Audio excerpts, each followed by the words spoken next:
Stop bullshitting and put the work in. Stop bullshitting and put the work in. And we all guilty of it sometimes. But from this point on, we taking action. We not waiting until tomorrow. We not waiting until the perfect opportunity. We not waiting for everybody to agree.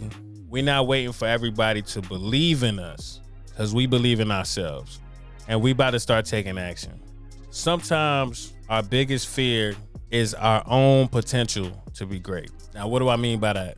A lot of times, you really have to ask yourself, do you believe in yourself? Do you believe in what you're trying to accomplish? I mean, you might be able to see yourself doing it. You know, the imagination is wild. You might be able to picture yourself doing it. Do you actually believe wholeheartedly that you are able to accomplish your goals in real life, in real time? Do you believe in yourself? I ask myself that all the time. Do I believe in myself right now? Do I believe I can do this? You have to have a reality check with yourself. It's very important. You cannot set false expectations with yourself. You gotta stop bullshit. Tomorrow is not promised. If there's things you're trying to do, you need to work on them ASAP. You need to get started on them right now. Your kids are growing up. You getting older. Your parents are getting older. People passing away. Time is flying. I think they said the world is spinning faster. Time is going by. Time is not waiting for anybody. You haven't put that content out because deep down you know it might make some waves. You know it's good. That's why you haven't put it out yet. You worried about what people gonna say. You think it might ruffle some feathers. And you don't really know if you're ready for all of that. We're gonna start taking action today. We are going to start living for our legacies. What can I do today? What do I need to do today? What's a priority? What are some things that are mandatory that I get done that I've been putting off? Because I don't know if you noticed, the more you put things off, the more things get put on your plate. And then after a while, you just got a whole bunch of stuff that you got to get done. I mean, this applies personal, business. This applies to everything. So starting today, we taking action. We updating our resumes. We're researching those new opportunities. We're signing up for those classes. We're scheduling those exams. We're doing that workout today. We're finishing that song today. We're getting started on that book today. We're working on that website today. You know, you working on them new designs. Whatever it is, you're doing it. You're doing it today, or you're getting started on it today, or you mapping it out today. You setting up that investment banking account, taking care of business. You setting up that life insurance policy that you've been talking about getting. You're adding those beneficiaries. It's the simple stuff. There's so many simple things that we take for granted that have major impacts that take 5-10 minutes to probably do that can affect everybody around us. And we put that shit off all the time. We always do. And we got to get out of that. You got to break out of it. Like I said, I'm guilty of it too. I know there's other people like me. I know there's other people out there that need help with this. I'm going to tell you what I did to help myself stop bullshit.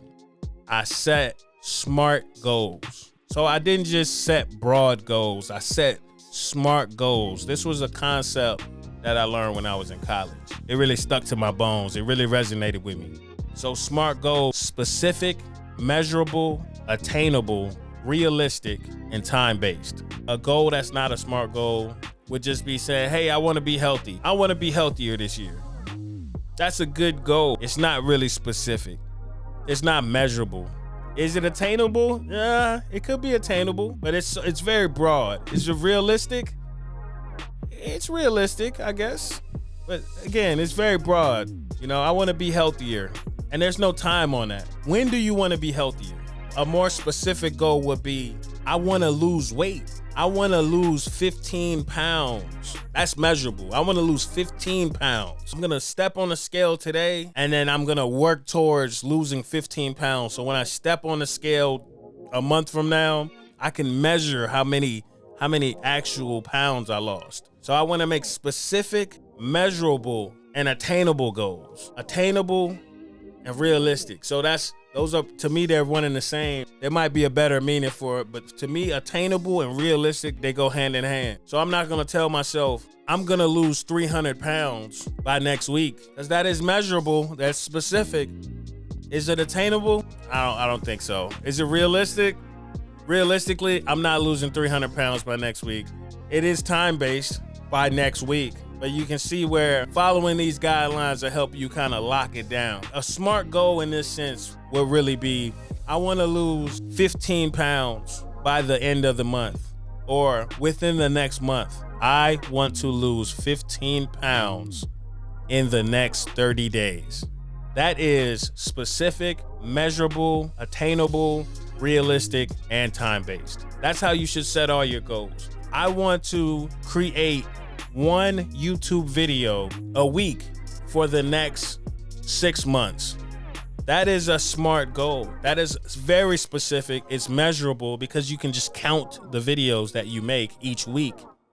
If you don't make one video, you know you haven't stuck with your goal. You haven't met your goal. There's still a lot of room for procrastination, especially where if your goal doesn't really fit into one of those categories, then you will take advantage of it. What I did was I used the SMART goal concept to lay out my overall goals or goal, and then I'd make a to-do list of actionable tasks for each goal. So let's get back to the workout plan. I want to lose 15 pounds in the next 30 days. That's my SMART goal.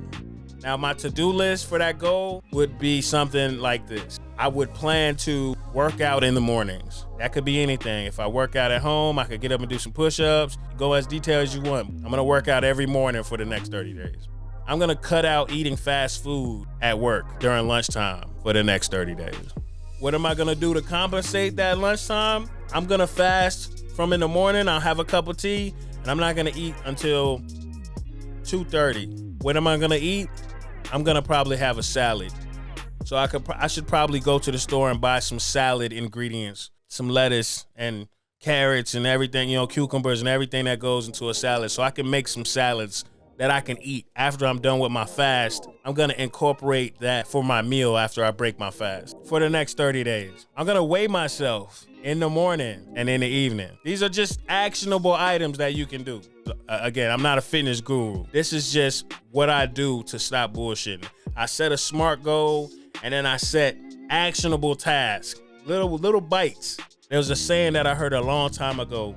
How do you eat an elephant? And for the life of me, I couldn't figure it out. I'm like, this is impossible. You can't eat an entire elephant. And the answer to the question was, you eat an elephant one bite at a time. See, because you can't take over the whole world in one day. What they say, Rome wasn't built in a day. You can't do it all in one day anyway. So you might as well write down some actionable tasks or take notes of things that you can do and knock out a little piece of them every day. And that is your action. That's you taking action. That's you working towards getting towards your goal. After a while, you're going to look up and you're going to say, damn, I did it. Look at all that I've done. I didn't even realize that I did all this. Because you're doing all these little actions, you're going to look up in 30 days and you might lose 20 pounds in 30 days. You might lose 30 pounds in 30 days. If you stay disciplined and you stick to your plan, there's also discipline involved as well. You can plan forever. That's another problem. That was another one of my problems. That's another area where I was bullshitting. I got caught up and I was bullshitting, planning forever. They call it analysis paralysis. It's where you specialize in something. You get infatuated with the idea of something and you study it from top to bottom. You start obsessing over the idea of whatever the goal is, and you start researching it. You start looking up, people that are involved in that industry. You start studying how to do things. You start buying all this crazy equipment. You start making all these big plans and spending all this money, and you writing down your business plans, and you getting your business cards, and then you got your notebook set up, and you built your office, and you're doing all these peripheral things, and you're just getting ready, and you're getting so ready, and then you're watching videos, and then you going to conferences, and then you just so ready, and then you look up, a year went by, 2 years went by. 3 years went by. People like, hey, so what's up? What's going on with this? And you waiting on that perfect time. Ain't no perfect time. You're not doing nothing. You haven't done nothing. You not doing anything. You in the same place you was when you first started the idea. You need to take some action. Set a SMART goal. Start taking action. Start taking action. A lot of times the peripherals, it starts feeling like you are taking action, but sometimes you really just, you're still analyzing. Taking action, it has to be actually like going to the gym, a real live action. If you want to lose weight, a real live action would be eating the salad. You know, researching it for a month or 30 days, researching how to lose weight for 30 days, that's not taking action. You still sitting around, you're in your comfort zone. You thinking about this movie in your mind all day. You want to make a movie. You want to make a song. You got this fire song, this concept. You ain't booked no studio time. That's the action part. Booking the studio time is the action part. Finding that producer is the action part. Writing the song is the action part. Getting it mixed and mastered, that's the action part. Releasing the song is the action part. If you're not taking those actual steps of making it happen, you don't believe in yourself. Procrastination kills opportunities. People ain't got time to be waiting on you to put things off for tomorrow. If somebody's depending on you to do something, or if you got an opportunity to do something, and you, man, probably not today, man. Can we get linked back another time? Can we put that right there? That's your opportunity right there out the window. That's exactly how fast that opportunity goes out the window. You need to take action while you got that inspiration, because the next time you think about the idea, you might not have that same inspiration. You might not have that same inspiration. You can't guarantee that you'll have that same inspiration. So you should take as much action as possible. I mean, what I found is the more action I take, the more inspired I get. I get into these rabbit holes of action. Whatever I'm interested in these days, I involve myself so much with action that I always find more things that I need to do, that I do. I try to do something and then I say, okay, I'm gonna do this. The next day I do that, and then I realize, well, damn, I need to do this as well. We gotta stop being scared to make mistakes. You gotta stop being scared to look bad. You gotta learn how to fail forward. It's never losses, it's always lessons. Everything that you do is always a lesson. And you could be teaching somebody else. By you stepping out there, you could be helping somebody else. People learn from your mistakes. You learn from your mistakes. All the experience that I have, it's because I put my feet on the ground and I took some action. You have the good ideas. You done the research. You went to school for it. You attended that conference. You rubbed shoulders with all the playmakers, and you still in the same position that you was in last year. And it's because you haven't jumped off the porch yet. You ain't ever jumped in the water. You have not put yourself out there. You have a wealth of knowledge with no experience. And if you already taking action, you know, maybe this might find you in a different area. Maybe there's some areas that you could look at that you're not quite going as hard, where you might be bullshitting a little bit. Maybe you might just need to take a little bit more action in some other area. Your action might be to take some rest. Maybe you've been putting off taking some rest. And it's cool to be comfortable, but it's very dangerous to always be comfortable. Do you realize that if you laid in the bed for too long, you would get bed sores? Too much of anything is bad for you. Too much of anything is bad for you. Rest, take your breaks when needed. Make sure you get back to it. Make sure you get back to the work. And if you are planning on doing something, do it already. Make it happen.